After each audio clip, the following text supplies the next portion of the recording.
Can you hear me, Sati?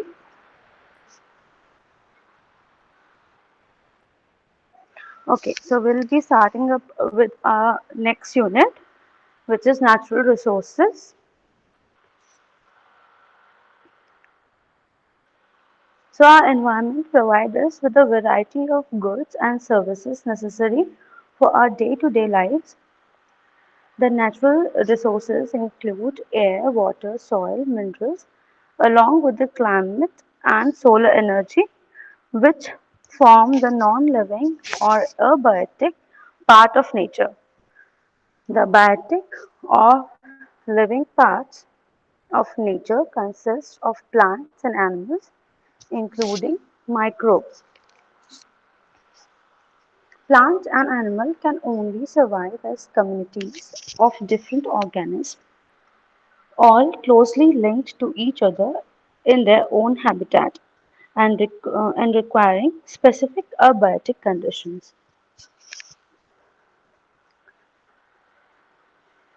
Thus, forests, grassland, desert, mountains,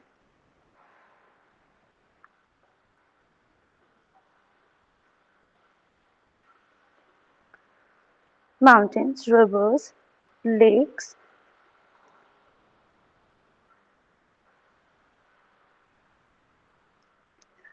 and the marine environment all form habitats for specialized communities of plant and animals to live in. Interaction between the abiotic aspect of nature and specific living organisms together form ecosystem of various types.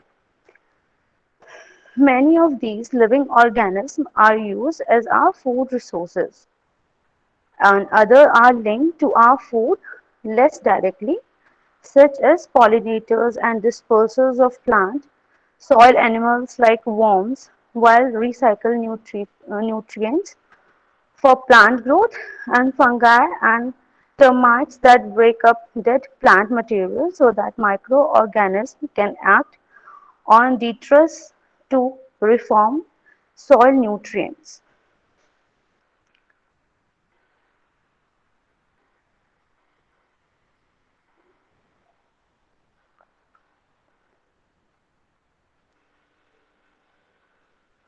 Then there have been changes in land and resource uses during the last Good 100 morning, years. ma'am.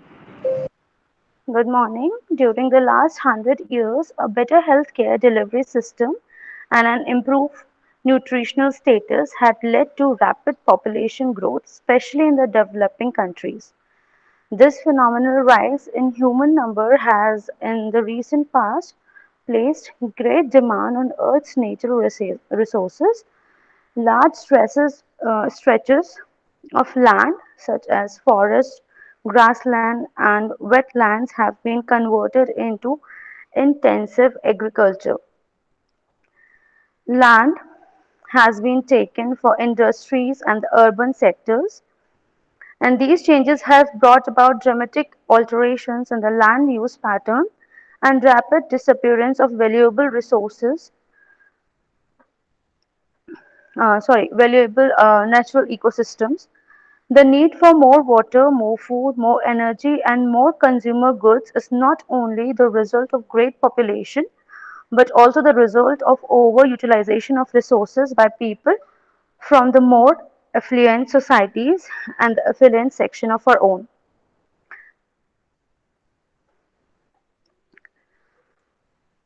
Then the resources which mankind is dependent are provided by various sectors or spheres. The first one is atmosphere with oxygen for human respiration, oxygen for wild fauna in natural ecosystem, and domestic animal used by man as good as food. Oxygen as a part of carbon dioxide used for the growth of plant in turn are used by man. The atmosphere form a protective shell over the earth. The lowest layer, the troposphere, The only part warm enough for us to survive is only 12 kilometers thick. The stratosphere is 50 kilometers thick and contains a layer of rain. It also contains a layer of ozone which absorbs ultraviolet light known to cause cancer and without which no life could exist on the earth. The atmosphere is not uniformly warmed by sun. This leads to air flows and variations in climate, temperature, rainfall in different parts of the earth. It is complex dynamic system. If its nature is disrupted and affects all the mankind, most air pollutants have both global and regional effect. Living creatures cannot survive without air even for a span of few minutes. To continue to support life, air must be kept clean. Major pollutants of air are created by industrial units that releases various gases such as carbon dioxide, carbon monoxide, and toxic fumes into the air.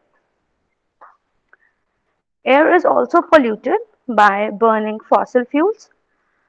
The buildup of carbon dioxide, which is known as greenhouse effect, in the atmosphere is leading to global warming. The growing number of scooters, motorcycles, cars, buses, trucks, which run on fossil fuel, either petrol or diesel, is a major cause of air pollution in the cities and along highways. The air pollution leads to acute and chronic respiratory diseases such as various lung infection, asthma, and even cancer. I hope you guys are writing down everything, whatever you are getting from this. Anyone please respond me.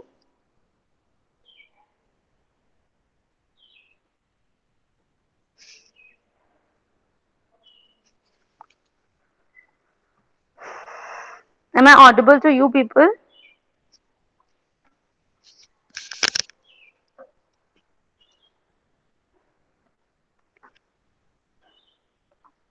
Akuti, Shivani, and Suti.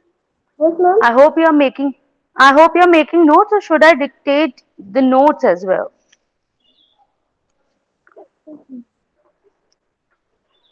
Okay. Then the second one is hydrosphere. The hydrosphere covers three-quarter of the Earth's surface.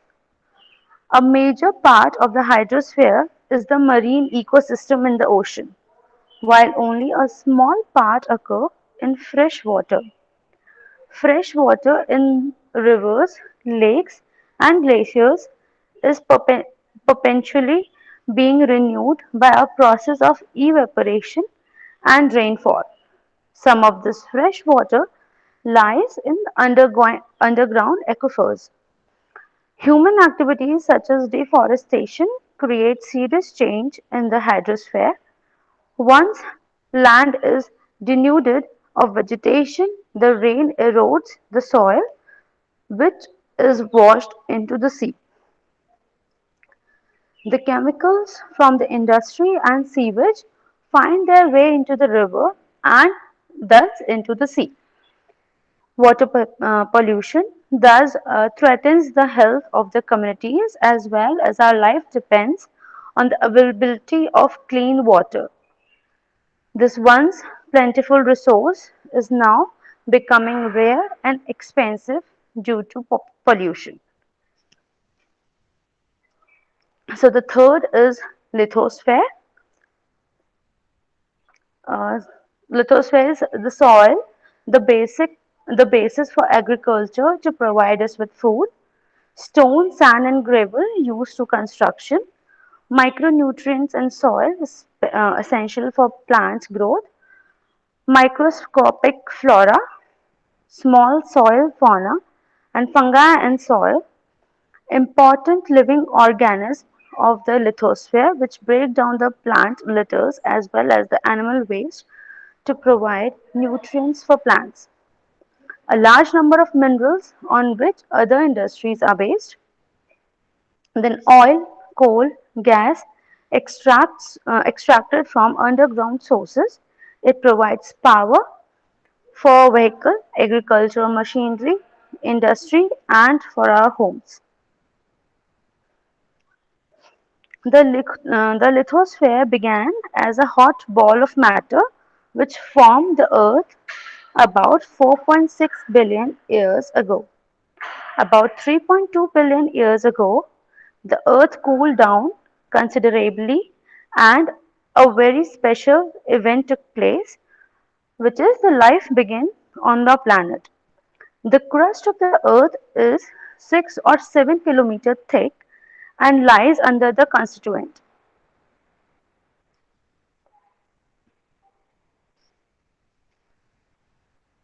of the 92 elements in the lithosphere. Only 8 are common constituents of crustal rocks.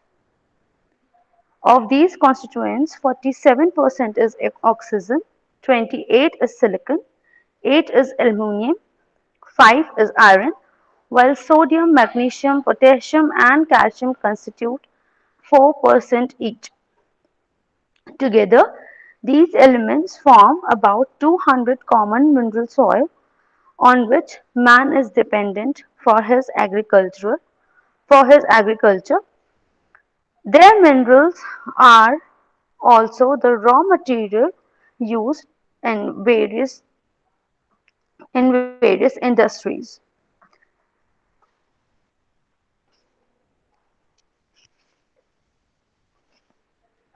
So fourth is the biosphere, food from crops and domestic animals, providing human metabolic requirements. Food for all the form of life which live as interdependent species in a community and form food chains in nature on which man is dependent.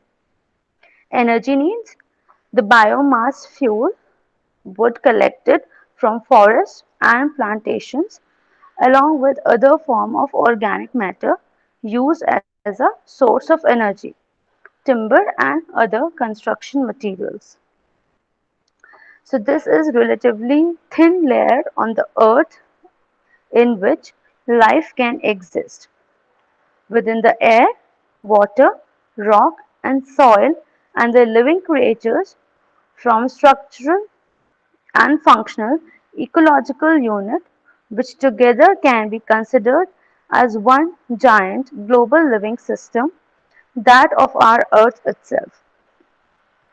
Within this framework, those characterized by broadly similar geography and climate, as well as communities of plant and animal life, can be divided for convenience into different biogeographical realms. These occur in different continents. Within these, smaller biogeographical units can be identified on the basis of structural differences and functional aspects into distinctive, recognizable ecosystem, which gives a distinctive character to landscape or waterscape. They are easily visible and identifiable characteristics can be described at a different scale, such as those of country, a state, a district, or even an individual valley, hill range, river, or lake. The simplest of these ecosystems to understand is pond. It can be used as a model to understand the nature of any other ecosystem and to appreciate the change over the time that are seen in any ecosystem. The structural feature of a pond includes the size, depth, and the quality of its water. The periphery, the shallow part, and the deep part of the pond Each provides specific condition for different plant and animal community. Functionally, a variety of cycle such as the amount of water within the pond and different time of the year, the quantity of nutrients flowing into the pond from the surrounding terrestrial ecosystem all affect the nature of the pond.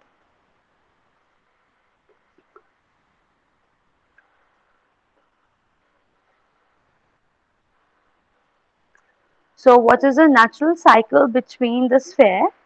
That the all four spheres are closely interlinked system and are dependent on the integrity of each other. Disturbing one of these spheres in our environment can affect all the others. The linkage between them are mainly in the form of cycles. For instance, the atmosphere, hydrosphere, and lithosphere all are connected through the hydrological cycle. Water evaporated from the hydrosphere, say the sea of and the fresh water ecosystem, forms cloud in the atmosphere. This became to rain, which provide moisture for the lithosphere on which life depends. The rain also acts on the rock as an agent of erosion and other millions of the years has created soil on which plant grows. Atmospheric movement in the form of wind break down rock into soil. The most sensitive and complex linkage are those between the atmosphere, the hydrosphere and the lithosphere on the one hand, with the millions of living organisms in the biosphere on the other. All living organisms which exist on Earth live only in the relatively thin layer of lithosphere and hydrosphere that is present on the surface of the land and in the water. The biosphere which they form has countless associations with different parts of three other spheres. It is therefore essential to understand the interrelationship of the separate entities soil, water, air, and living organisms and to appreciate the value of preserving intact ecosystem as a whole. So these were your natural resources and what are the association problem. In our next lecture, we will be studying about non-renewable resources and renewable resources.